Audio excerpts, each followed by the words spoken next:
अगर आपकी mother 50 year से ज़्यादा है तो आपकी ज़िम्मेदारी है कि ये आपकी ज़िम्मेदारी है कि उनकी डाइट्स में ये 5 किस्म के नट्स ज़रूर शामिल करें।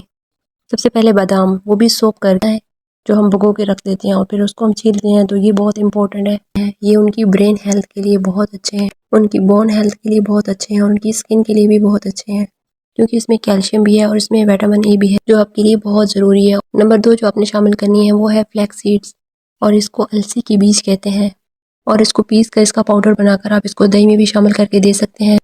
वैसे भी इसके पाउडर को सालन या सलाद में डालकर भी खा सकते हैं। ओमेगा 3 और लिग्नेंट्स होते हैं जो कि हार्मोन्स को बहुत अच्छे तरीके से मेंटेन करते हैं, हॉट फ्लैशेस को रोकते हैं, जो कि 50 एज से अब लोगों को मसले पैदा करते हैं, तो उनकी सपोर्ट के लिए बहुत अच्छे हैं। और नंबर 3 पम्पकिन सीड, जो कि फ्रेश फ्रूट्स के साथ आप लेते हैं तो क्या ही बात है। उसमें मैग्नीशियम और जिंक भरपूर मिकदार में पाया जाता है, जो कि नींद के लिए बहुत अच्छे हैं, जोड़ों के दर्द के लिए बहुत अच्छी है और एंग्जाइटी को नेचुरल तरीके से कम या ख़त्म कर देता है, बहुत हद तक हेल्प आउट करती है। और चौथी चीज़ है वॉलनट्स यानी कि अखरोट, ये ज़रूर आप उनकी डाइट में शामिल करें।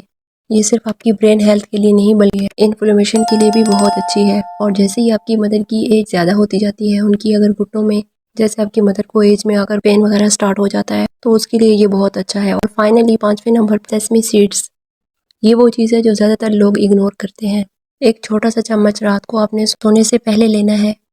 एस्ट्रोजेंस बैलेंस के लिए बहुत अच्छा है और कैल्शियम की एब्जॉर्प्शन बहुत अच्छी करता है, और उसको आपकी बोन्स के लिए बहुत हद तक सपोर्ट करता है। और अक्सर जैसे सुबह उठते हैं तो अक्सर ख़वातीन कहती हैं कि हमारी बॉडी में दर्द हो रहा है, हाथों पाँव में दर्द हो रहा है, तो उसके लिए बहुत अच्छा है, तो वो दर्दें इससे बेहतर हो जाती हैं। तो ये 5 किस्म के नट्स और सीड्स अपनी मदर की खुराक में ज़रूर शामिल करें, और अगर आप उनसे बहुत प्यार करते हैं तो वीडियो को लाइक और शेयर कर